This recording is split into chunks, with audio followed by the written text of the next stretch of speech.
morning, seeing lots and lots of old friends who have been with the Stevens Center for Family Business for a long time, and so many new friends. Good morning to you all. I'm Regina Heinrich, the director of the Stevens Center for Family Business here at Saginaw Valley State University. And again, it's my pleasure to welcome you to today's major event, Succession Planning Superheroes, avoiding the kryptonite of assumed immortality, procrastination, and indecision. Succession planning, of course, is a major consideration for families who are in business together. As you know, it's a process, not a simple project or event, and it can have an immense impact on both the family and the business, and for the short as well as the long term. Today, with our keynote presenter, David Specht of the Peter F. Drucker School of Management, we're going to take a close look at succession planning and how you can best position your family business for long-term generational success. Before we get to that, just a few preliminaries. A special welcome this morning to Dr. Jyoti Ghosh, Dean of the Scott L. Carmona College of Business here at SDSU. Good morning, Jyoti. And I'd also like to take this opportunity to welcome Scott Carmona and his family who are with us this morning, and really appreciate your being here, Scott, and your fine support of the university and, of course, the college.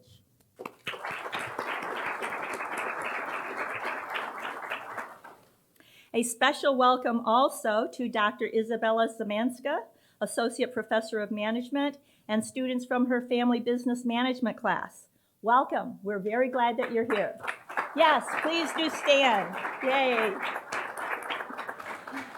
Our best and brightest. Thank you.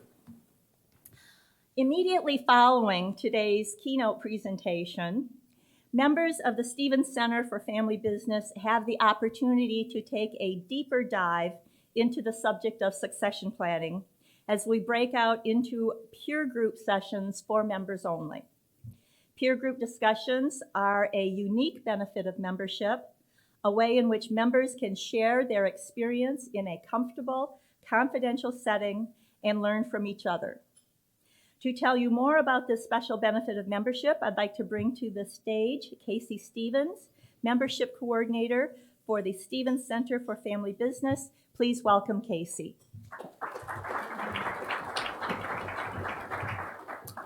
Good morning, and thank you, Regina. Membership with the Stevens Center for Family Business brings with it a lot of benefits.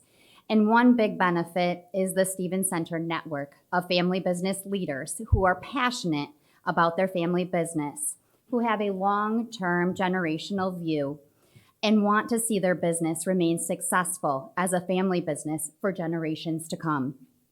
One way to connect with the Stevens Center network is participating in our peer group sessions. They are a wonderful way for members to connect through the exchange of ideas that are shared in the peer group setting. A peer group is a group of family business leaders who share a common family business perspective. Participation is open to members only, and peer groups are a confidential setting. We have 3 peer groups based on leadership roles within the family business: leading generation, next generation, and key non-family. Topics for the peer group sessions are tied to Stevens Center major events. Following an event, each peer group meets for a more in-depth, personalized discussion on the subject matter. The peer group sessions give members the opportunity to drill down on the topic and related issues, and especially explore with counterparts from other companies how this impacts their own family business. Peer groups are professionally facilitated to help keep the conversations flowing. The conversation starters, if you will, are generally a family business topic that we have addressed during a program or a topic that we are focusing on during the program year. So today's peer group sessions will take a deeper dive into the succession planning subject matter. The peer group setting allows members to have a meaningful conversation as it relates to leadership and their family business and exchange ideas on family business best practices. The 3 peer group facilitators are Dan Hanley with Dale Carnegie Training for the Leading Generation peer group, Dave Havlin with Formation Strategy Group, Next Generation, and Wayne Barber, PNC Bank, will facilitate the Keenan Family Executives peer group. Rooms are indicated in the programs that you have in front of you, and the peer group facilitators understand that working with family members brings an added layer of unique challenges to businesses, and they have experience working with or working in a family business themselves. We welcome all members to be involved with our peer group sessions that fit the level of their leadership. If you didn't register to attend a peer group session and you are a member of the Stevens Center, you are still welcome to attend one of the 3 peer groups today. If you have any additional questions regarding peer groups or membership, please let me know.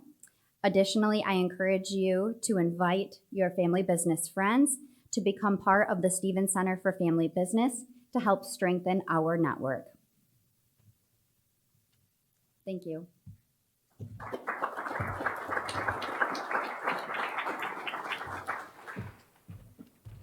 Thank you very much, Casey. And again, I echo and reiterate Casey's invitation to all members to consider attending one of the peer group sessions this morning, immediately following our main event here. Whether or not you've registered, I'm sure you'll find it very valuable. It's now my pleasure to bring to the podium John Gardy, second generation president and CEO of Gardy Financial Advisors Incorporated, which has been a member of the Stevens Center since 2011. John is the new incoming chair of the Stevens Center for Family Business Executive Council. Please welcome John Gardy.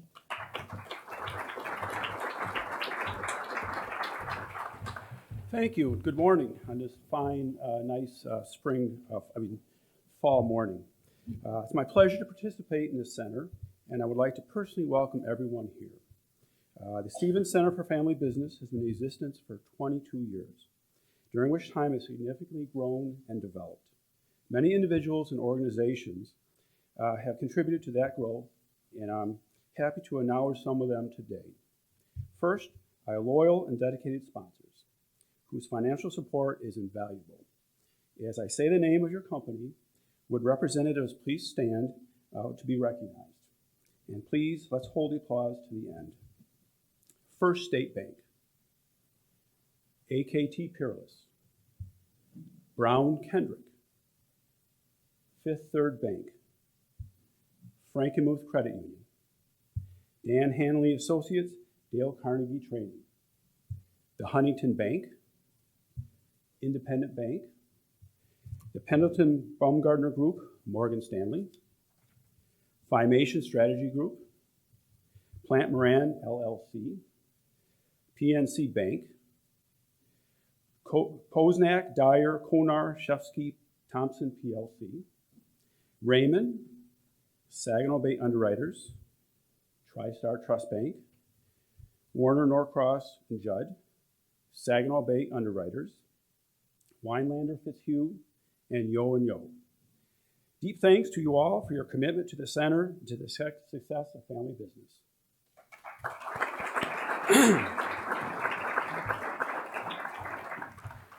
One of the best ways in which the Stevens Center continues to grow is through those enterprises who become new members. 3 family businesses have become members since we last gathered. It's my pleasure to announce these 3 new members, and again, please hold your applause to the end. Uric Home Improvement. Uric Home Improvement specializes in kitchens, bathrooms, windows, roofing, siding, additions, decks, and so much more. The 3rd generation family-owned company is one of the largest home remodeling businesses in the Tri-City area. Their motto is, why move when you can improve?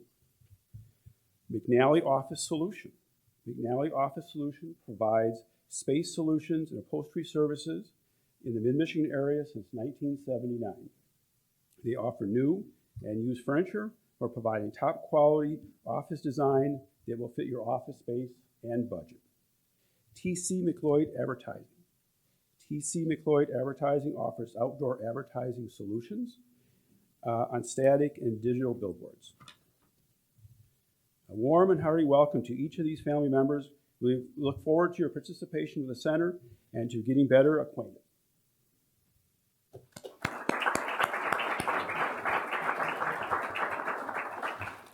It's also my pleasure to welcome several family businesses who are guests this morning and who we hope will soon join our roster as full members. Please give a warm welcome to Blue Lakes Charters and Tours, Paxton Oil, Faith and Family Enterprises, R&R Ready Mix, Himco, Kenny Incorporated, Successor Solution, Outdoor Adventures. We're very glad you're here and look forward to you becoming a member of the Stevens Center. Now to get on with today's main event, it's my pleasure to introduce the keynote speaker. Dave Specht is the director of the Drucker School of Global Family Business Institute.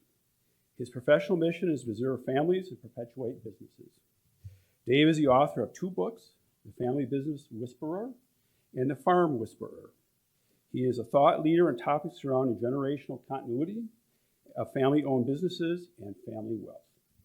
Prior to his current role, Dave trained 2,500 top advisors and bankers at Wells Fargo Private Bank on family dynamics and generational wealth issues. Before his work at the bank, he founded the consulting firm Advising Generations and established a family business management program at the University of Nebraska. Dave now lives in Washington State with his wife and 6 children. The 6 children range from 5 to 21. And when I introduce someone, I like to give a little personal note. And Dave attended all 3 campuses of BYU. I did not know that BYU had 3 campuses. And he had the unfortunate happenstance to have to go to the campus in Hawaii where he played basketball for BYU. So, ladies and gentlemen, please welcome Dave Specht.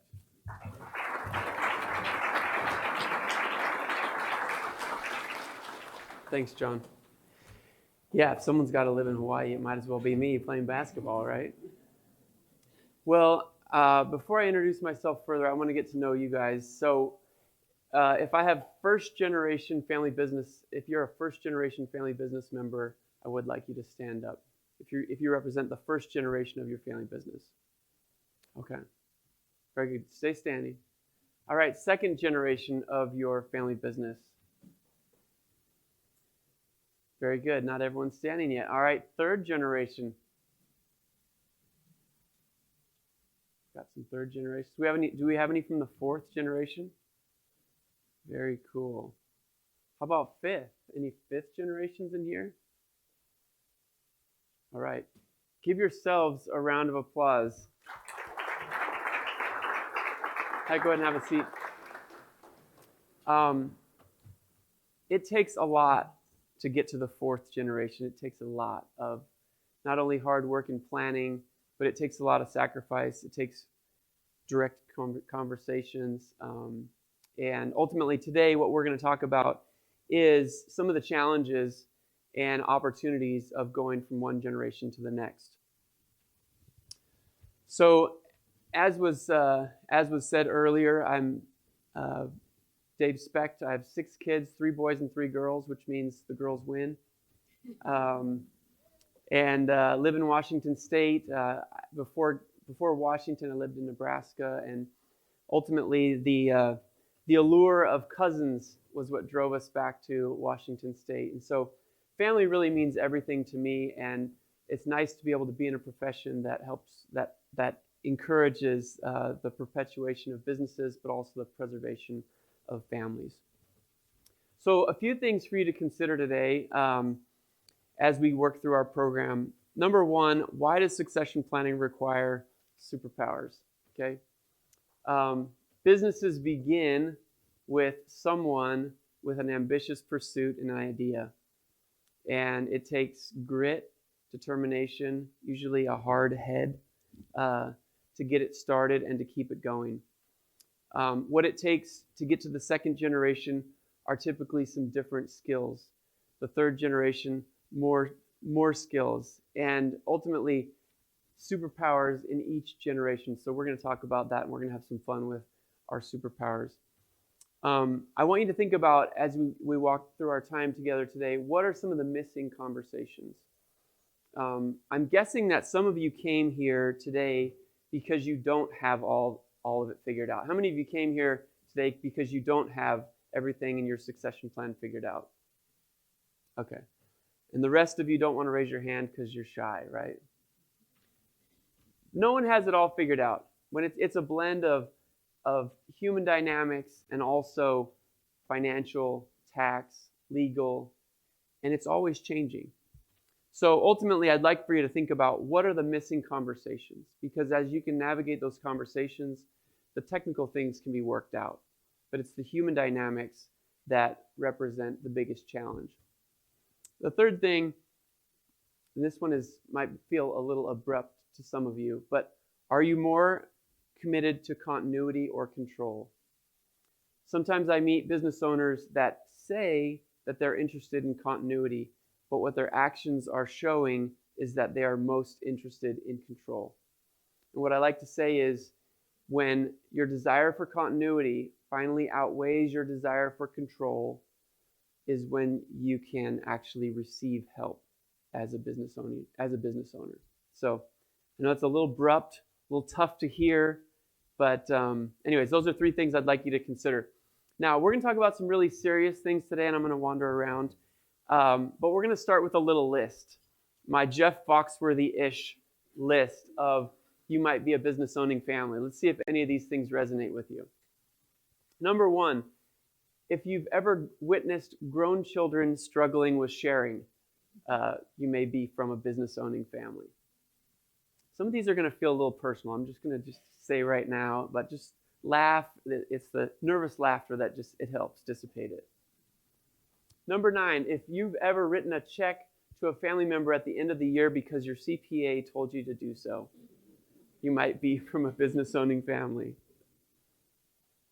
If you've ever faked an illness to get out of a family meeting, you're probably from a business-owning family. Number 7, if your annual family reunion counts as a corporate board meeting, you're definitely from a family business. Number 6, if your compensation package consists of IOUs or statements like, "Someday, honey, this will all be yours," you are from a family business. If you've ever fired your father or hired your brother, you're from a family business. Number 4, if you've ever seen a talented, well-educated young adult struggle to find their way and become independent, you're likely from a business-owning family. Number 3, if you've ever worked a 40-hour week before your 12th birthday, you're from a family business. Number 2, if you've ever paid an attorney to develop an estate plan and then never signed the documents, you're from a family business. And number 1, if you genuinely care about preserving your family and perpetuating your business, you are from a business-owning family. Is there some truth in that for any of you? All right. So, if you're a business owner, you classify as a superhero in my book. And I'm curious, anyone have any favorite superheroes? This is not a hard question. The questions get harder after this. Favorite superheroes, come on. Wonder Woman. Iron Man. Why do you love Iron Man? Well, he's intelligent and he just does good to do good. Originally his story was a little bit more complex. He was kind of just doing it to save his own skin. But towards the end of his storyline, he was actually doing things to make a better world for his family and for the people that he cares about. Okay, we have an Iron Man fan. That was an in-depth answer to the superhero question that I did not expect. We'll talk about Iron Man at lunch. Okay. Any other favorite superheroes?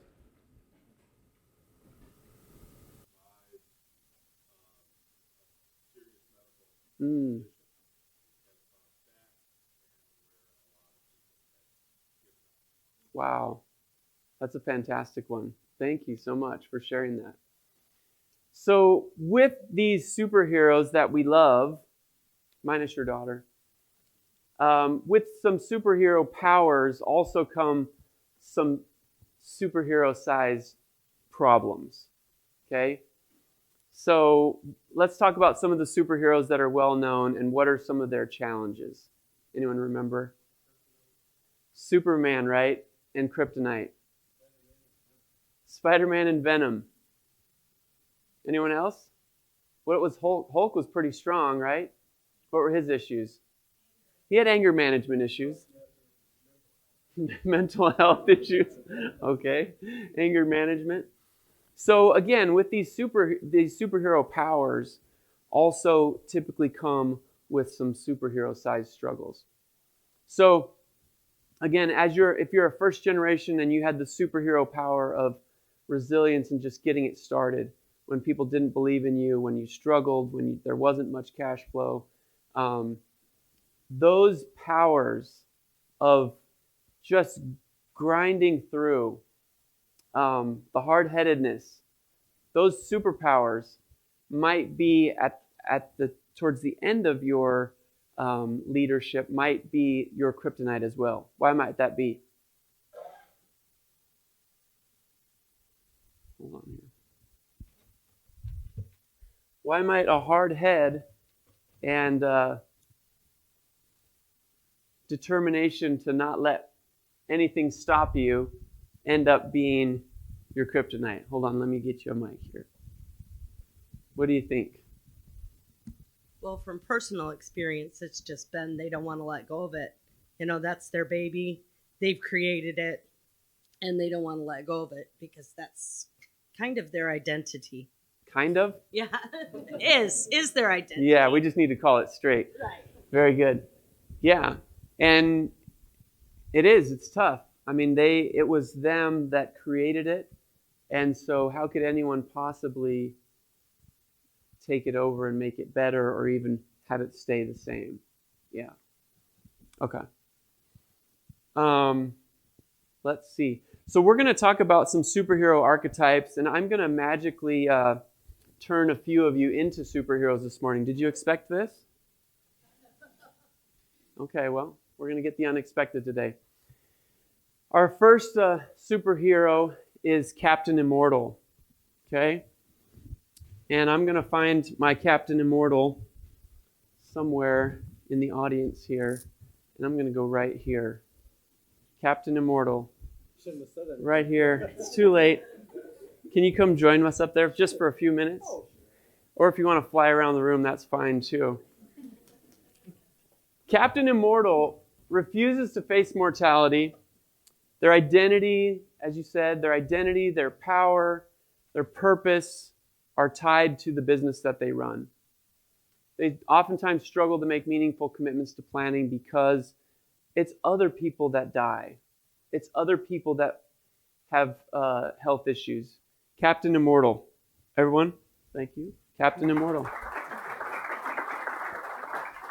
And I'll just say this is a perfect time for a social media photo opportunity. My coworker already got one. Okay, got it. Captain Immortal, you can have a seat for just a second. Oh, in here? Sure, yeah, right there. Okay. All right. So that's number one, Captain Immortal. Number two is Dr. Okay, I got to find my Dr. Let's see here. Who should I get here? Who should I get? We have Terry Bradshaw in the audience with us today. Just kidding. I met Joe Roethlisberger before, and I'm going to turn him into Dr. Shush. All right, here we go. Terry, you're going to be a good sport for me today, right? All right. Fly on up here. Okay, so this superhero understands that they're not completely immortal, but they just don't want anyone else to know. Okay? They have a plan, but they don't necessarily want to share that plan. Why is that? Because they don't necessarily trust the next generation or trust that their plan will be accepted. Is this resonating with anyone? Yeah. Oh, let me grab your mic so everyone can hear. You can have a seat if you want. Okay, my daughter got invited to come to this, and so we joined. So her dad, she had to ask her dad, the 100 words on his business, and he didn't want to say anything because he doesn't want anybody to know. So that's what I said. He doesn't want to tell anything. It's really private. It's private, yeah. Advertising. You're in advertising. Yeah.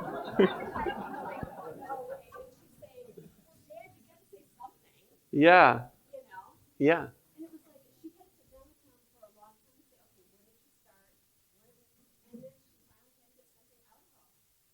Family businesses are known for being very private. So you're not odd. It is hilarious though that you're in the advertising business. It is great that you're in the advertising business and want to keep it a secret. So, yes, this group is typically slow to trust. One of the reasons is because they want to keep control typically of the plan so that if something happens, whether in the family or in the marketplace, that they can just make changes to that plan and not have to go back and re-explain that I'm not going to pass ownership to you, or now you are going to share ownership with your non-operating siblings. And so by not sharing that plan, then they feel like they still have control and they're not going to have to really answer to anyone. Even if they are in control, they don't always want feedback or critique, I'll say, on what their goal is for the future of the family operation. Yeah, they value their privacy. Thank you for sharing. All right, our third superhero is Oblivious Man. Okay, you know what? I messed up. I should have told you earlier. And in creating this whole program, my wife and I created it, and so there are some stereotypes here that are not all of my doing, I'll just say. So, Oblivious Man. Is there an Oblivious Man over here? Oblivious Man?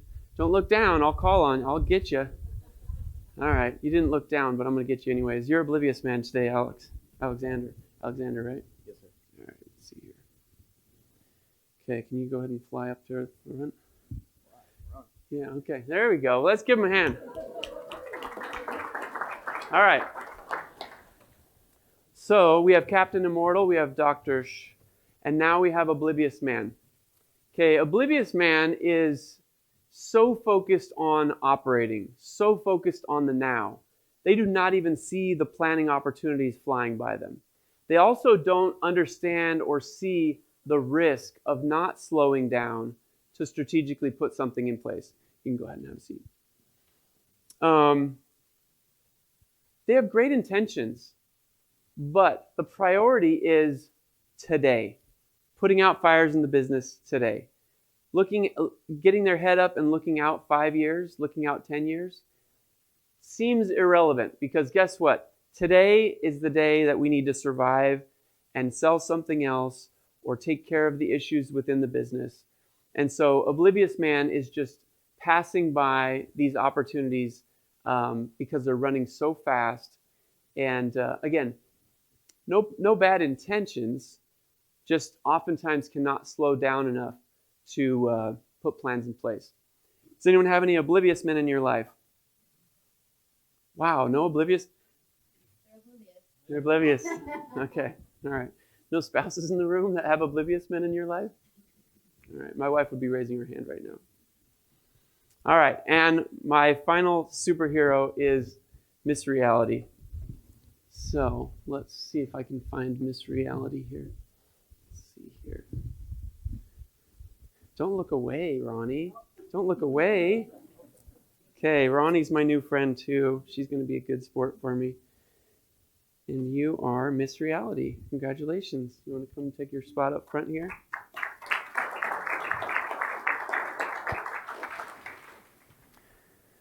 So, Miss Reality has a plan, okay? Miss Reality has an identity outside of the business. Miss Reality is sometimes perceived as maybe a little overplanned, maybe a little uptight, whatever. We're really going to have another meeting about this. Didn't we just talk about this? This is a person that brings everyone together, understands the financial side, understands the human dynamics of the plan they're putting together, and has thought everything through. Miss Reality.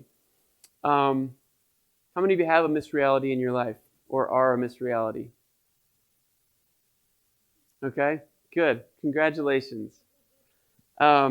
If you have a missed reality in your life, just give that person a big hug, because your life is much better having a clear plan. Anyone resonating with any of these superhero archetypes? I want to see, where do you see yourself? I'm going to ask you to be a little vulnerable. Anyone see themselves in any of these archetypes? All right, where do you, I'm curious, where do you see yourself in these archetypes? Currently now at Miss Reality, but it's been a growth over the years. Before it was Mr. Oblivious. Okay. And what helped you to go from oblivious man to a reality? Was there an event, or what happened? Because I think there's a lot of people in the room here that are trying to figure that out. Like, how do they become that missed reality? At the beginning of your speech, talking about being able to let go and not focus on a day-to-day, but knowing that you're coming to an end of your career, you need to think about these other things. Yeah. Thank you. Thank you. Anyone else see yourself in any of these archetypes?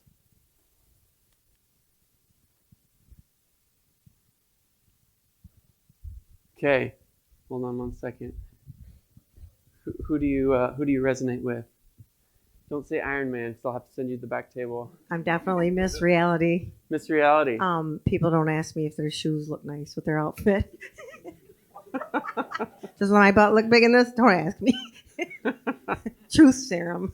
Truth teller. You're a truth teller. Yeah. Very good. Very good.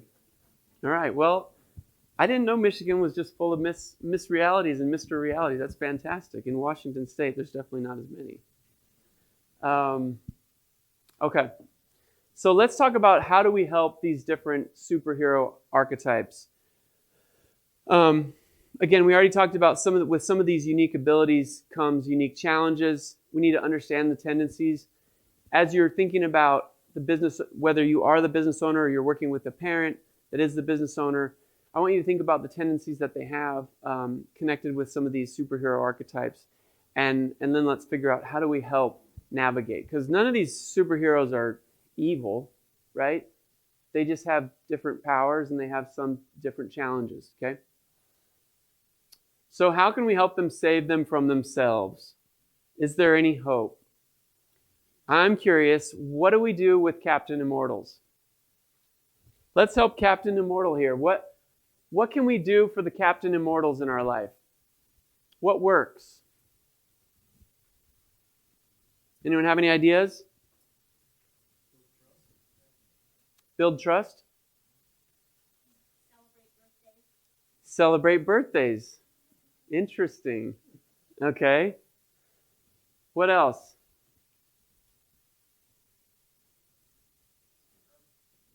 Scare them?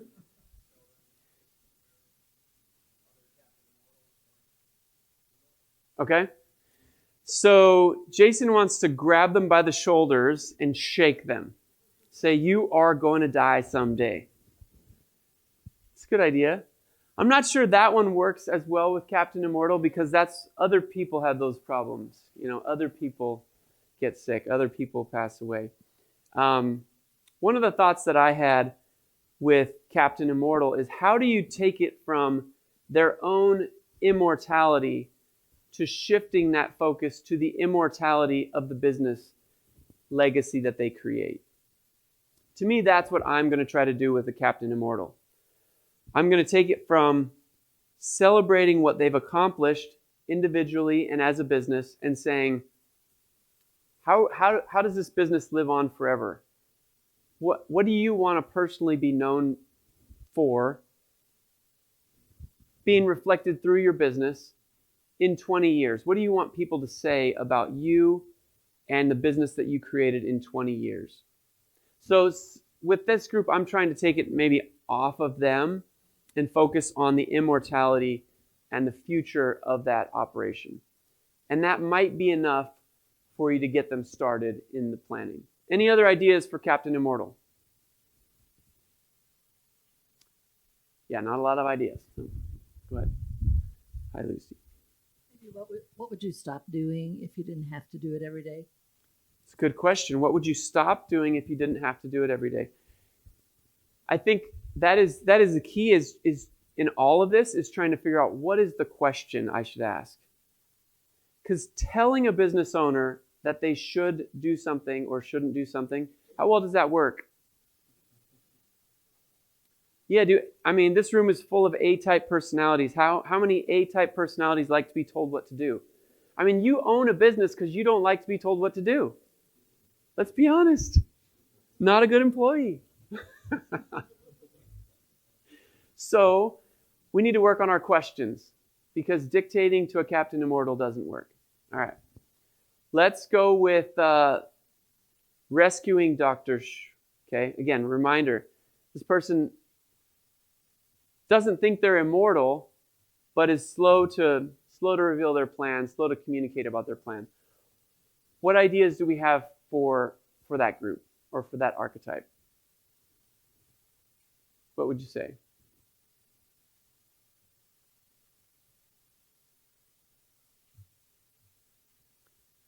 No ideas? This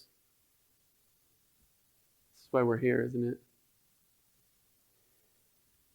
All right. What do we do for Dr. Thanks, Dan. Build trust. Help them realize we have their best interests. Yeah. So that building trust is huge, not only from an advisor standpoint, but as a family member.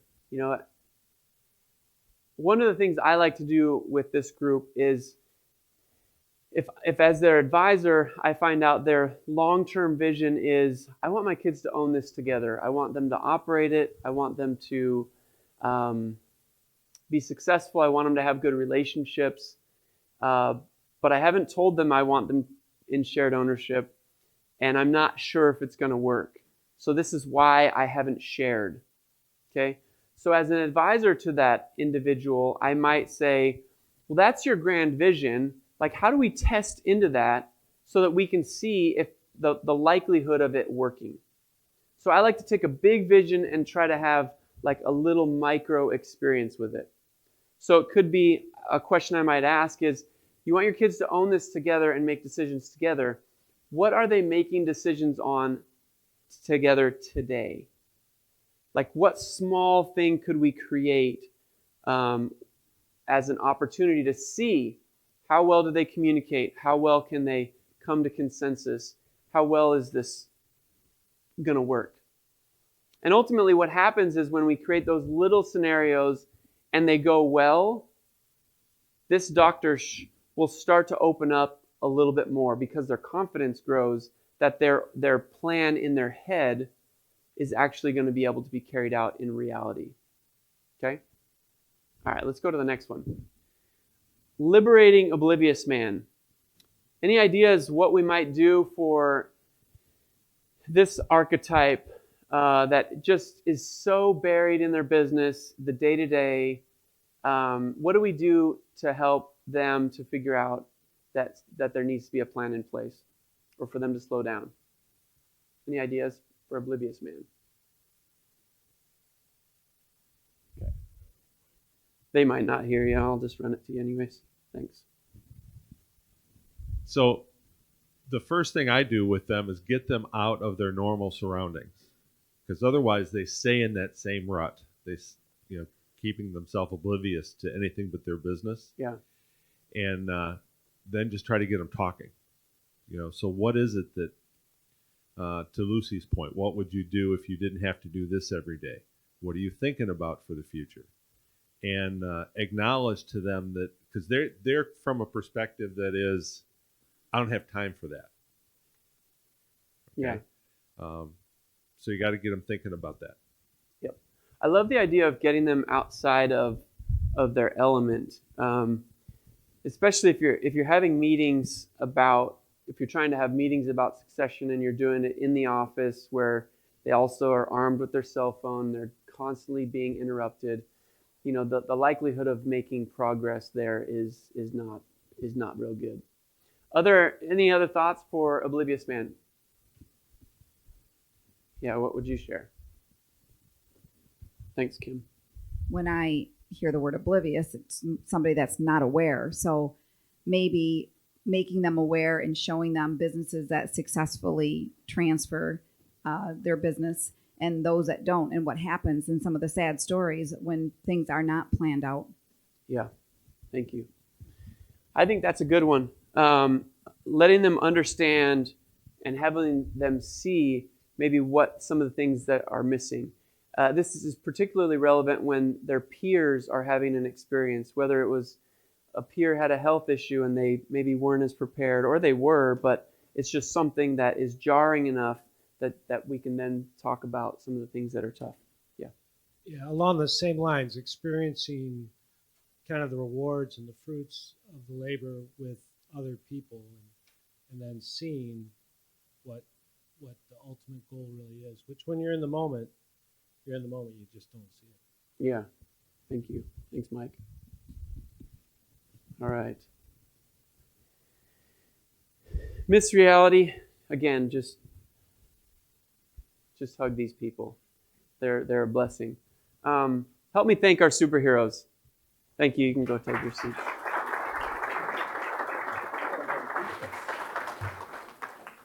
Thanks for being good sports. Yeah, you can wear it around all day if you'd like.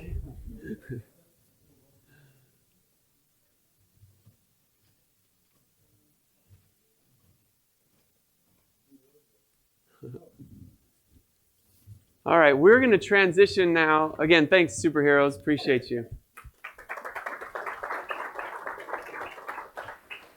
All right, we're going to transition now to our 5 C's, okay? So it's incredibly important that we think about what are the 5 C's, and we look at our business through this lens of these 5 C's, and we'll go into each one of them. So the first one is contingency plans. So, and there's 2 parts to this. Contingency plans for both ownership and management of the business. Okay? So, by a show of hands, how many of you are very clear as to how ownership would flow if any of the owners in your business were to pass away today? How many of you are very clear about how ownership would flow? Okay. That's not 50% of the people in the room. So that's not good. But it's also not surprising.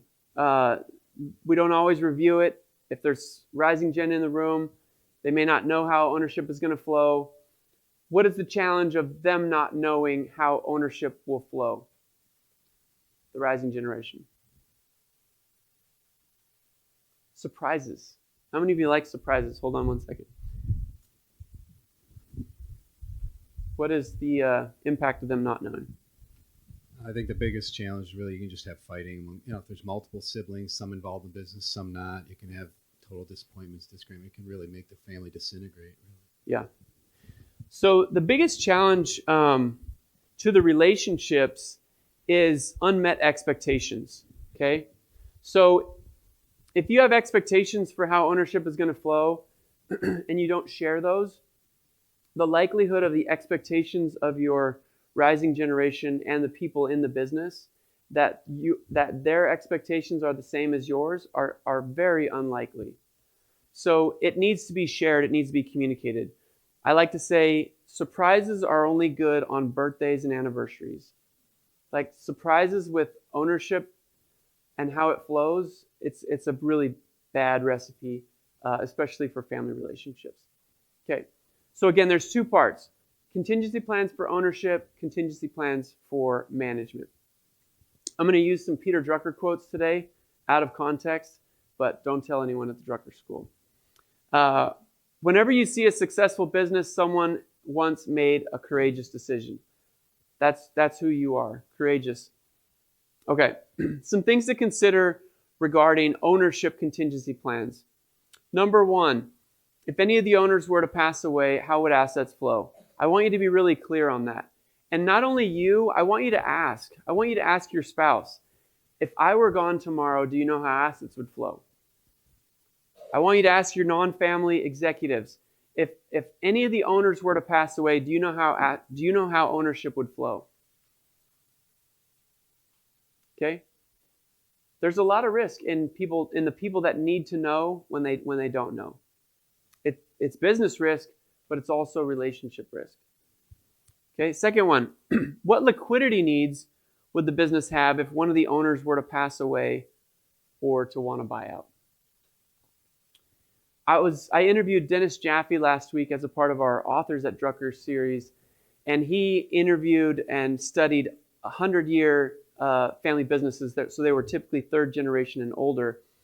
And he shared with me that 100% of those families that he interviewed had created paths to liquidity for their shareholders, stated paths to liquidity, and they had communicated them.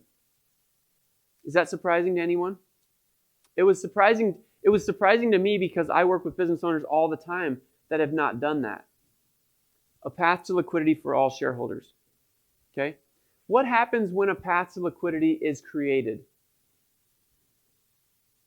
Does it mean that everyone's going to sell? What does it mean? It means that the people that stay in the business are staying by choice. Those are the shareholders that you want. When you don't have a path to liquidity, some people are staying in the business because they feel obligated, because they feel like they'll be made to feel guilty if they raise their hand to say, I don't really want to own this anymore. And ultimately, that's not a good situation. It's not a good situation for the business. It's not a good situation for those people. And ultimately, it can cause, a disharmony within the family as well. Hey, Todd. I find this an interesting topic, and this is a true story. I'm not making it up like it's not my family, and I'm saying it's someone else's family, but a friend of mine. I was going to say, anyone here, we can always just say hypothetically. Yeah. I have a hypothetical for you. No, it really is not. I have a really good friend from high school. He's up in Traverse City now. It's a little bit different situation. It's not really a family business because there's multiple owners. There's Sure. 3 owners currently, and they're all the same age, around my age, early 50s. The one decided they want to get out, and they do have an agreement in place. I guess every year they value the business. Sure. The thing that I think is funny is when it comes to valuing a business, the value of the business, it depends on your perspective and like. Well, am I valuing it because I want it to look high or I want it to look low, stuff like sure. that. But they had valued this business, and now this person wanted to get out, and they had this agreement that we would pay X amount based on the value, and this is how it would pay out over time and stuff like that. Interestingly enough, when this fellow came, though, he came and said, I want to be bought out, I want to leave, and this is what I want. And he like really overstated what they had done. Like he was asking for way more. And then, so I asked my friend, well, why don't you just go ahead and give him what he said? But now they're sitting there like, well, but we don't know, with this economy and the future of the business and all that stuff. And so now they're scared. So it kind of, I guess it made me think about the notion that, when you have a minority share in a business, it's kind of hard to sell it. And this notion that you have a liquidity strategy, I don't know if, it puts a burden on the others. And I think about it in terms of the context of, say, our family, where we have 4 siblings. And if we reach the point where one wanted out, would you? Because if you have to put your own money into it, so to speak, and all that. So I don't know. I find this issue, after speaking with my buddy, really really interesting and strange. So I agree you should have a liquidity strategy, but whether or not people are going to actually follow it, I don't know. Yeah. No, it's true.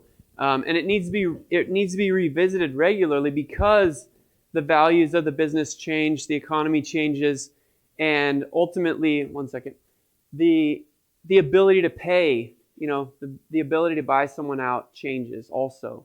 So it could be discussed. I'm working with a family right now that has a large farm, and basically the deal is that one could be bought out, but if ever there was a second one that raised their hand kind of at the same time, then the whole farm gets sold.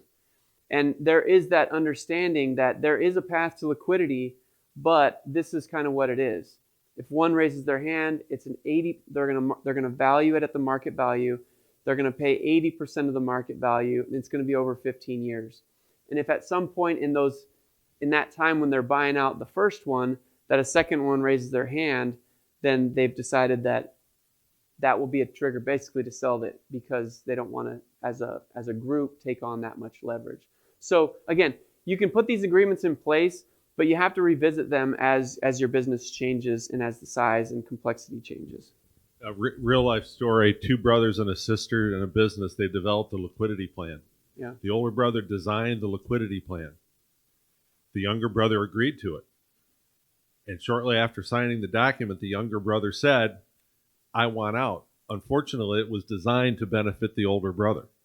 You got to be careful that you design a plan that considers all the stakeholders and not just your own perspective. Somebody else might exercise it. Yeah, for sure.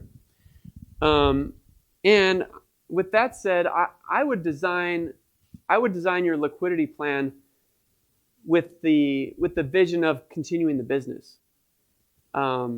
Yes, you want to take care of family, but ultimately the plan is oftentimes put in place so that the business can continue forward. And so it's a tightrope. It's definitely a tightrope. The third one here, how might the death of an owner affect the lending relationship with the bank? How many of you have thought through that? You know, if any of the owners were to pass away, how would it affect the lending relationship that I have? Okay, we have one that's thought about it. I was working with a farm family and basically had this issue. There were two sons. Dad wanted to push the farm to them. And I asked him this question, you know, if you were gone tomorrow, would the lending institution hang in there with your boys? And he said, I don't know. I've never asked them that question. And I said, well, maybe you should. And he says, well, why don't you? Chicken? So I did. I went to the lending institution and I asked the question. I said, if Dad were gone tomorrow, would you continue to loan money to the farm to operate? And they gave me an interesting answer. They said, if the older brother is given a controlling interest, then the answer is no. If the younger brother is given control, then we'll hang in there with them and we'll continue to lend money to the business. So it was like, okay, story time. What's behind this? Well, we learned that the oldest brother had a side deal that he had gotten into with that lending institution, and it went bad, and he was a poor communicator. They felt like he lied to them. So anyways, by not asking that question, I could have allowed that family to go down the path of allowing the older brother to have a controlling interest. Something happens to Dad. Now they have no credit, and ultimately they don't have a business. They don't have a farm. So we have to ask some of these tough questions. All right, let's keep rolling here.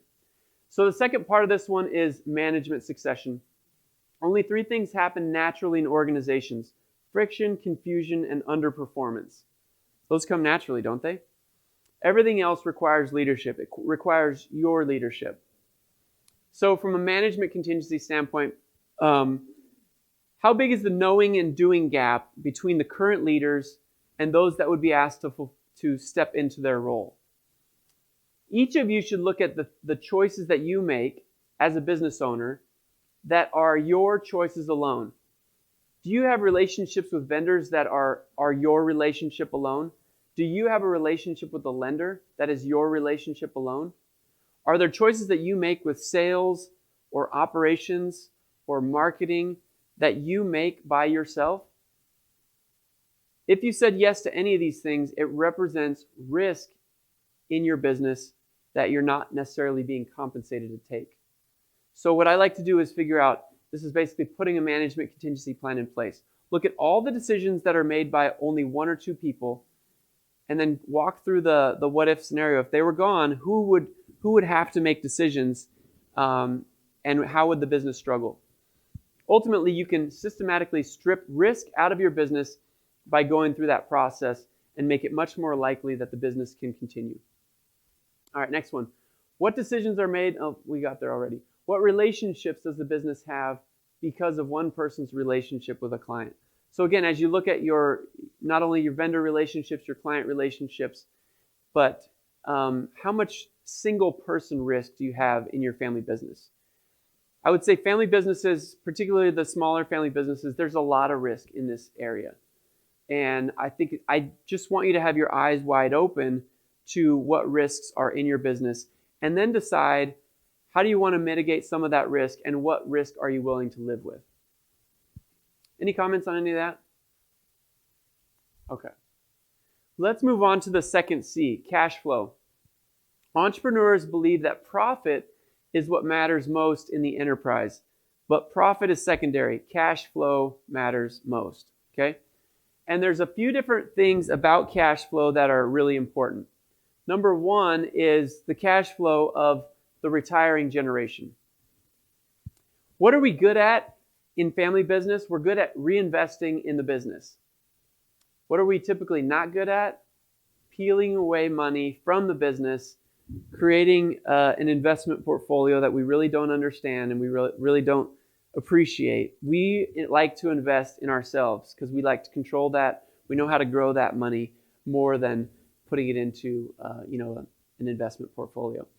So the question is, how prepared is the senior generation personally to have the cash flow that they need if they were to exit? What percentage of your retirement income would you be comfortable with coming from the successful operation of the rising generation? What percentage of your monthly check during retirement would you be comfortable with just depending on the rising generation and the success that they're having? Throw me some numbers. 0.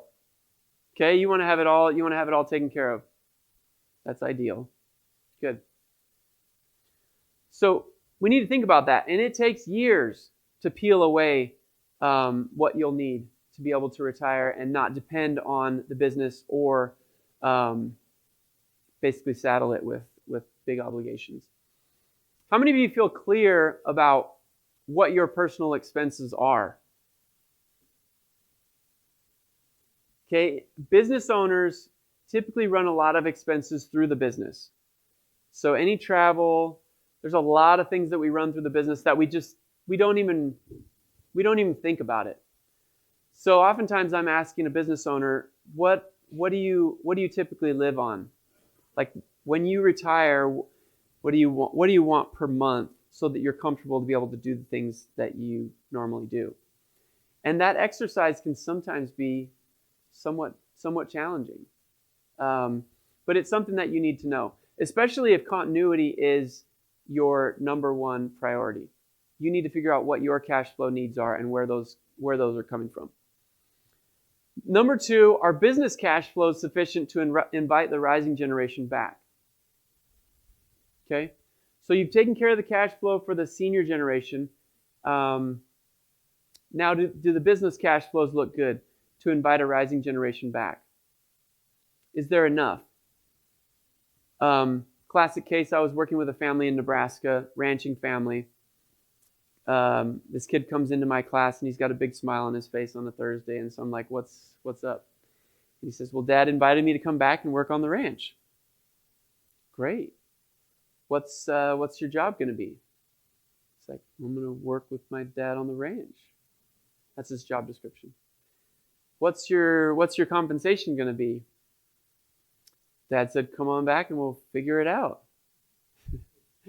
How many of you would accept a job that you didn't know the job description and you didn't know what you were going to get paid? How many of you would do that? We do that all the time in family business. They had not gone through the exercise of, can the ranch really afford inviting another family back? Creates a ton of stress on the business, creates a ton of stress between people, okay? All right. Let's move on to our third C. The most important thing in communication is to hear what isn't being said. That's what Peter Drucker says. So communication is one of the toughest things with family business.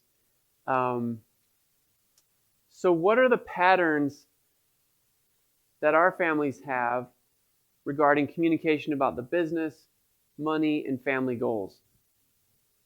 What are your patterns for communicating as a family? I'm curious. I want to learn from you.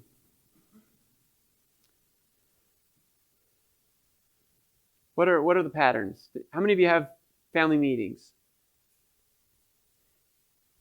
Susan, can I put you on the spot here for a second? Sure. Can you tell me a little bit about your family meetings? Like what's the frequency and what do you try to cover in those family meetings? Once monthly. And we try to cover the financials. We cover operations, and I'm trying to think of everything. HR, marketing, the community issues. Okay. And you meet monthly to do that? Yes. That's fantastic. That's good. Sometimes. Sometimes. It's fantastic. Oh, sometimes. I thought you were saying sometimes it's monthly. No. Sometimes it's fantastic. Sometimes it's fantastic. No, sometimes it's monthly and sometimes it's fantastic. Great. Huh?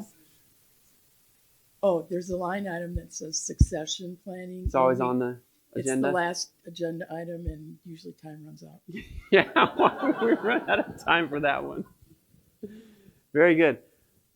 Monthly huddles is fantastic. Most families are not doing that, so congratulations. You're far ahead of the game. And as you're meeting and as you're talking like that, you're building muscles that you can communicate about hard things, both in the operation and at some point you'll get to the succession agenda item. I know, I'm just playing. Anyone else? How do you communicate? What are your patterns? What are the patterns that you use, and how frequently do you communicate with the family? We have a very small business, and so it's basically my son, me, and my father. Okay. And my father's retired, so my son and I sit down quarterly and review everything related to the business. We've designed the succession plan and done a lot of planning, so I think we're in good stead. But my son also has a lifeline that he calls me whenever he needs anything, anytime, day or night. So it works out beautifully, and we're there for each other. Nice. So there's structure, but then there's also that open invitation to call and ask whatever questions that they have. That's fantastic. For those of you that don't have family meetings, what keeps you from doing it? This is a safe space. You can say the truth. Just busy. Casey says busy. What else? Yeah. What keeps you from doing it? Thanks, Ken. I'm a second generation Ken MacDonald Mac in the broadcasting business. We just tend to believe in pretty much transparency across the board, sharing our financials with our staff on a quarterly basis. And I was fortunate enough to bring in my daughter Mackenzie to see if we can keep our bucket of bolts going another generation. But I have no succession plan, but my father did, and I'm a great fan of Peter Drucker, who's one brilliant business mind. But I'm looking for all the answers, and I have lots of questions, but that's kind of how we operate at this point in time. Okay. Because this young lady is just 90 days in, and so far so good, but it's pretty early. Is it really so far so good? I'm just kidding. Peer groups are coming next. Yeah, exactly. That's a great advertisement for our peer groups. Fantastic. Yeah. So I do want to clarify one thing. You said you don't have a succession plan. You actually do have a succession plan. Every one of you has a succession plan. The government created one for you. So there is that option. No thanks. So that is like the reality of what the succession plan is. We can either take control of it or we can allow for someone else to control it. So that's my encouragement, that it doesn't have to be perfect, but you have to get started, because the plan that has been created for you, you probably won't like. Yeah. Okay. Anything else on that? All right. Let's see. So just to share a few best practices with family meetings. One is schedule them in advance. Okay, it's not on Thursday. It's Friday at 8 a.m. We're meeting as a family. Come on in. That's not a good strategy. It's really best to co-develop the agenda with all of those that are involved. It's really great to have the agenda out to people a few days before the family meeting, just to really build the anxiety. I'm just kidding. So that there aren't surprises. I mean, people want to come to a meeting prepared. if you call a family meeting and you don't have a pattern for having family meetings, guess what those people think? Who's sick? Who's dying? Like this is the reality of it. So if you're going to start doing family meetings, I really encourage you to put together a simple agenda, send it out a few days in advance. Even better, call, talk to them and say, look, we want to do a family meeting. I have a couple things I want to put on the agenda. Is there anything that you'd like on the agenda? Co-create that agenda. And again, the main thing is to not try to tackle too much. I love the monthly thing because if you know it's coming monthly, then you don't have to overdo it. If you're doing it just once a year and you're trying to solve all the world's problems operationally, strategically, family, it's going to be too much. And then you're going to have family members not really like coming to family meetings. So it's really important to co-create that agenda, make it manageable, don't try to accomplish too much, and make it so that it is everyone's agenda. It's not just your agenda. Sound fair? Okay. And if you're going to have kind of broader family meetings than just, hey, let's meet in the conference room, make sure you're mixing in a little education component. It's a great opportunity to teach the rising generation about maybe the finances. Maybe there is some personal finance stuff in there. Maybe there's some Peter Drucker principles along the way. Education, and then fun. Build in some fun. If you have an annual family meeting, yes, have your actual agenda for the meeting, but then build in some activities so that you can create some experiences and so that people don't dread coming to family meetings. Do you want to grab that? Dave, what about sharing the family history, legacy, the stories, maybe the myths about the founding of the company, what the earlier generations have experienced over the years?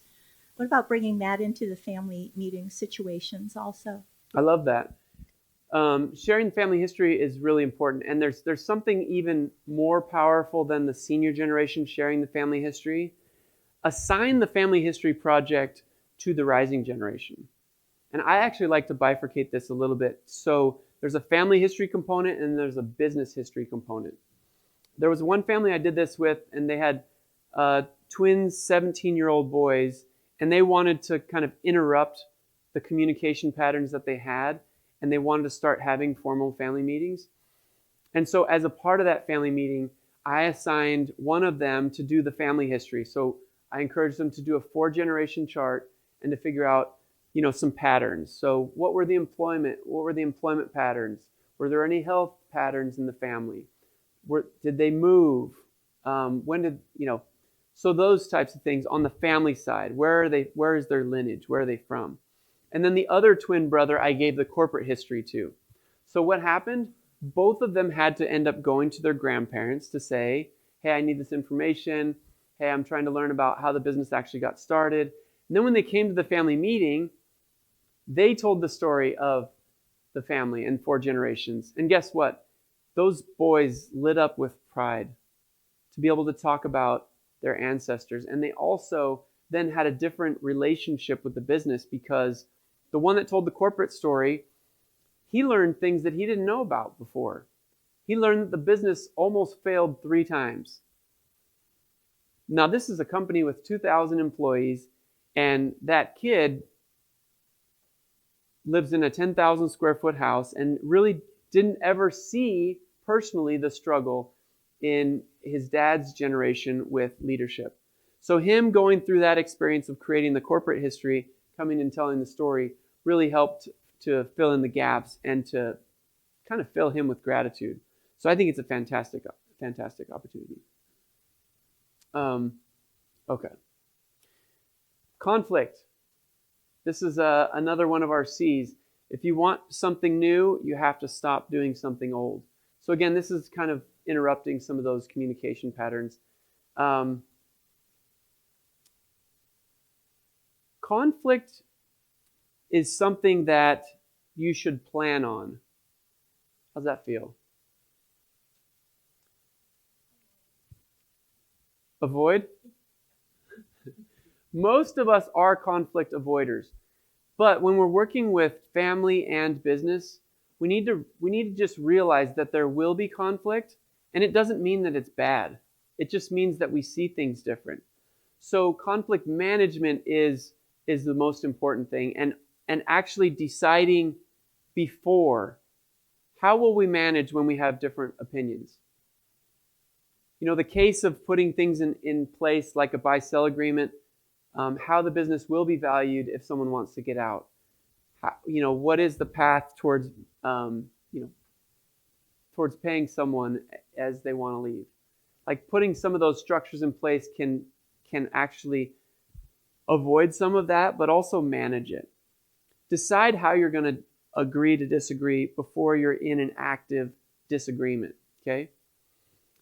Once it's hot, once things are white hot, it's pretty tough to say, okay, we're going to put a strategy in place now with how we're going to fight. So decide early, when there's disagreements, how do you want those to be handled? Yeah.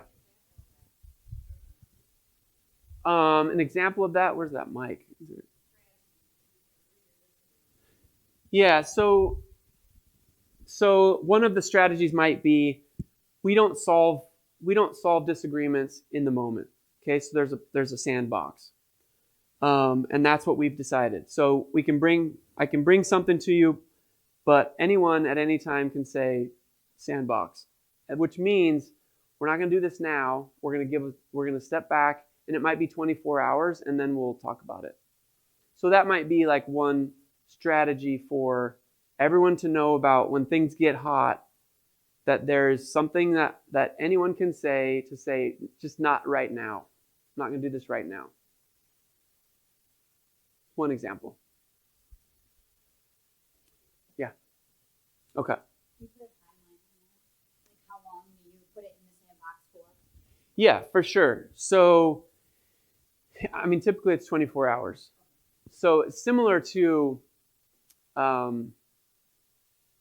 like a coach. So I heard a coach have a similar philosophy on this. Like, don't come up to me after the game when your kid hasn't played or when whatever. Like, I'm not having those conversations. So she set the tone at the beginning of the season. This is how we deal with this. I'm happy to talk to you, but it's going to be 24 hours. So just know I'm not rude, but this is our understanding. If you don't like what I did, if you didn't like something that happened in the game or whatever, 24 hours, and then you can call me.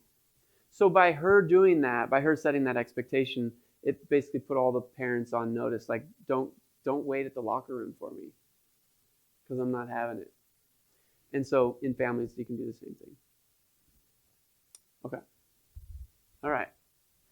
Compensation. This is one of our other C's. If you can't measure it, you can't manage it. Now, I took that one way out of context, but all good.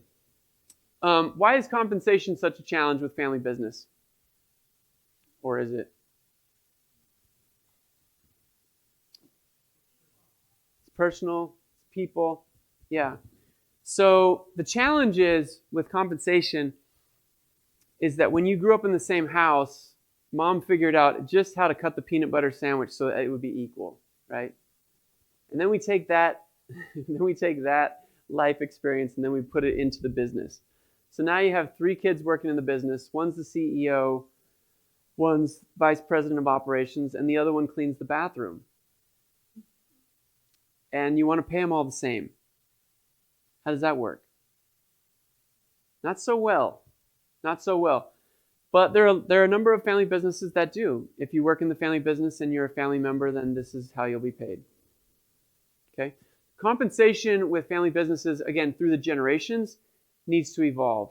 So the first generation typically pays themselves as little as possible, and then when the business is successful, they take dividends. Okay? Challenge is we get out to the second generation, and the first generation wants them to do the same thing. Pay themselves as little as possible, and then when the business is successful, they'll take dividends.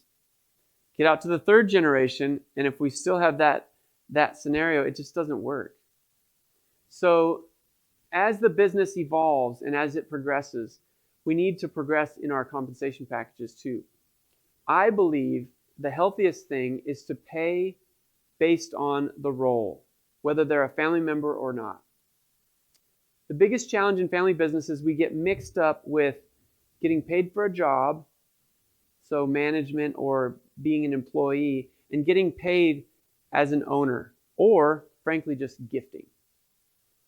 If you pay your kids far greater than their role is worth in the market, it's messing them up because they have a false sense of their value that they're providing for that job. Now, if you want to gift them something, gift it to them. But we need to get more sophisticated with our compensation packages and how we do that. Any questions on that? This is a hairy one, I know, but compensation. Okay. Another key to compensation and just overall management is we need to provide accountability and feedback. Again, a challenge between first and second generation is maybe the business is small, maybe children are working for mother or father, and so there isn't formality in the feedback. Maybe there isn't formality in the job description. Maybe there isn't formality in the rising generation, even knowing if they're being successful or not in their role. So I wanted to just encourage you to formalize those relationships, those work relationships. Have a formal job description. Have a way that you get formal feedback. If the business is large enough, I would encourage you to have your rising generation work for someone other than you and encourage them to give them honest feedback. Ideally for me, the rising generation works outside of the family business for a couple of years, get some experience, get some confidence, bring some skills back to the business so that they can square their shoulders to non-family employees when they're challenged to say, yeah, I have real value here. I'm not here just because my mom or dad wants to write me a check. Compensation is a tough one, though, and I would encourage you to just take a hard look at it. Okay, as we wrap up here, just back to these questions to consider. The first one is, how will you manage, and I'd love to hear from a few of you on this. How will you manage the 5 C's of the family business transition? So who's going to take something away from the 5 C's and do something about it? I'd love to hear, because unless you do something with what we talked about today, you've wasted your time, and your time is valuable. What's something you can take away from the 5 C's that you'll try to execute in your family business?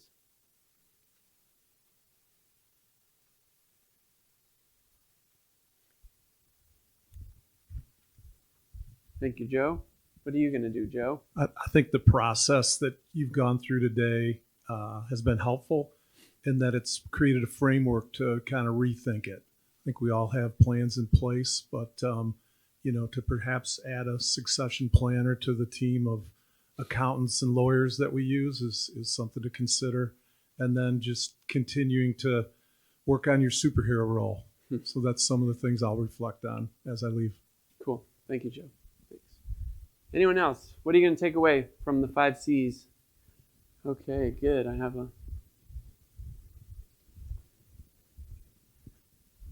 Thank you.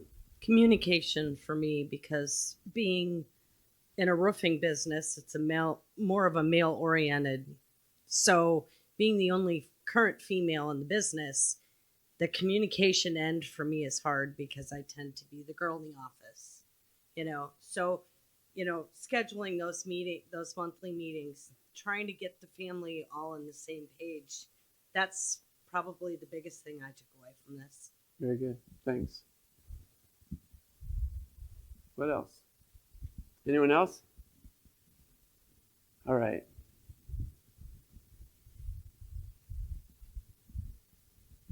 I put a star by if we went to the next generation, would the bank still hang with them, and the bonding agent, because we're a contractor, we have bonding. Yeah. And then I also put a star by asking everybody in the business if one of we got 2 owners right now. If one of us died, do they know how the assets will be would flow. Yeah. Very good. Those are worthwhile takeaways, and I think will serve you well. What financial and relationship risks might be minimized or removed as you proactively manage the 5 C's? And what conflicts might be avoided or minimized by strategically managing the 5 C's? So as we wrap it up, we've had some fun today with our superheroes, and hopefully it didn't feel too personal. But I really want you to think about the 5 C's as the lens through which you look at the future of your family business. And as you strategically tackle the 5 C's, you're going to strip risk out of the business. You're also going to remove some relationship risk that is currently in your family because you haven't proactively managed the 5 C's. So with that, I'll open it up for some questions. We have a few minutes for questions. There are any. Yeah. Thanks, Dave. In general, what portion of businesses can support the transition from a cash flow perspective? Is it 80%? Is it 20%? Do you have experience that says this is going to be generally a hard thing for companies to do or generally easy thing? Do you have any experience on that? Meaning what percentage of businesses or if the cash flow? I mean, you said that it was, can you support the owners as they transition out? Can you support the rising leaders as they transition in? Is that usually a hard thing for a business to afford? Is that usually an easy thing for a business to afford? Or can't you make a generalization like that? Yeah, I don't think there's really a generalization there. But in knowing the reality of what am I willing to live with, if I know that I haven't accumulated enough outside, knowing that 50% of my retirement is dependent upon the next generation being successful, can I live with that? I mean, so I don't know. There's not a generalization I could make there, but yeah. Thanks. Other questions?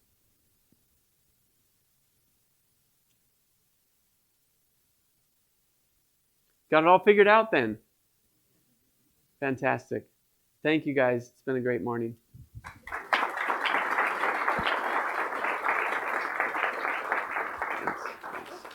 Thanks. Well, I'm on a natural high here. I hope others are feeling the same, that they've gotten a whole lot out of what Dave has said to us this morning. Could we please have another rousing round of applause for Dave Specht? So appreciate, Dave, your astute and insightful remarks about succession planning and interweaving this very serious, monumental, broad topic with some outstanding humor. And thanks to all of the superheroes who came up and helped with the theatrics of today's performance. I really appreciate that, as I'm sure everybody in the room does. And so could we have a hand for them, please?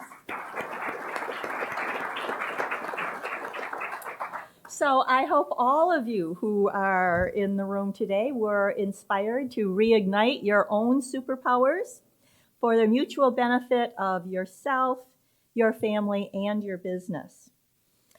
As we're wrapping up, I have a request, a very important request.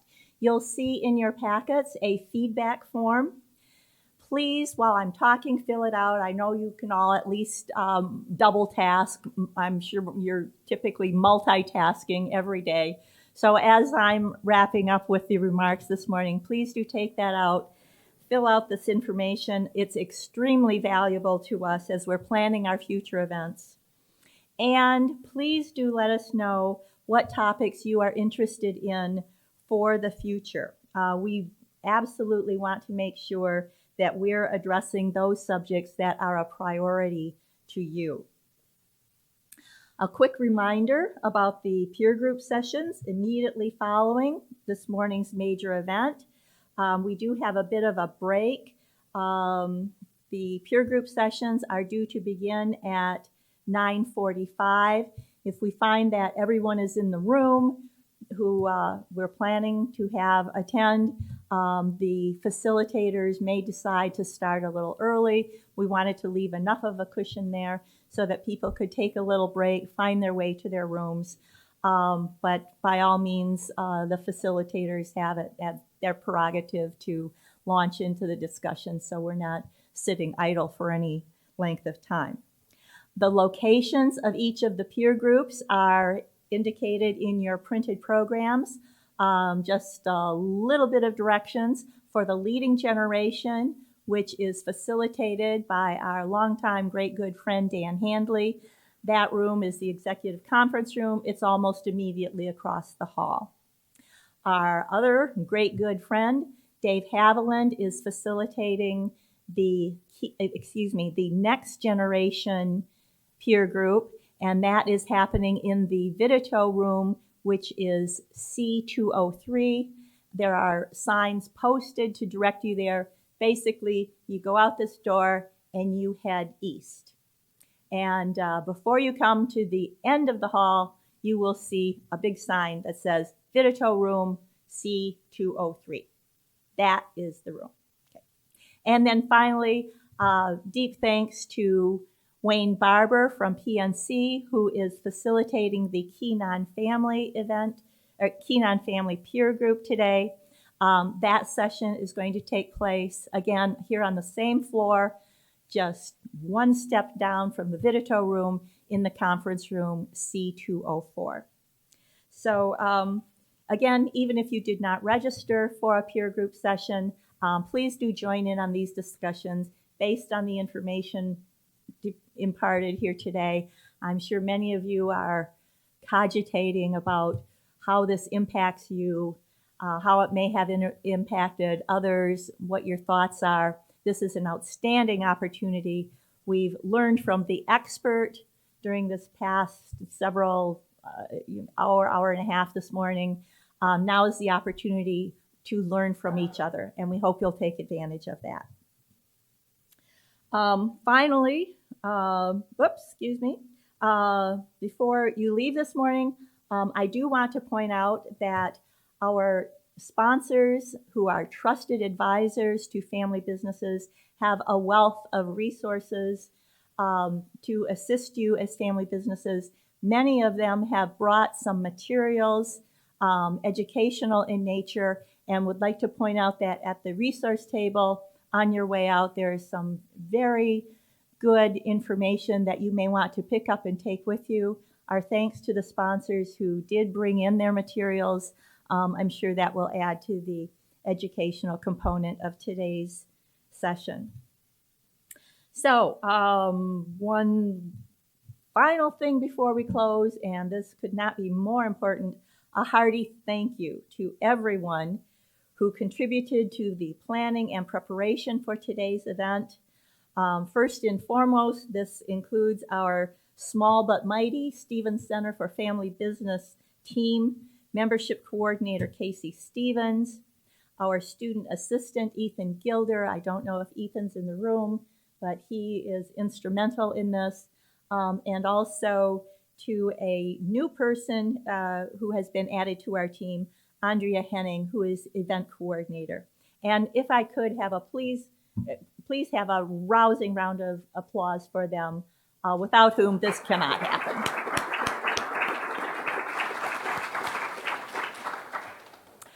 So we look forward to seeing all of you again on Wednesday, November 30th. And that's when a panel of experts from our own sponsor firms will tell us everything we ever wanted to know about family business valuation. So until then, I wish you all a very good day. Today is the first day of fall, and the seasons are rolling on, and I'm glad we're all here together to enjoy that. Thank you, and have a very good rest of your day.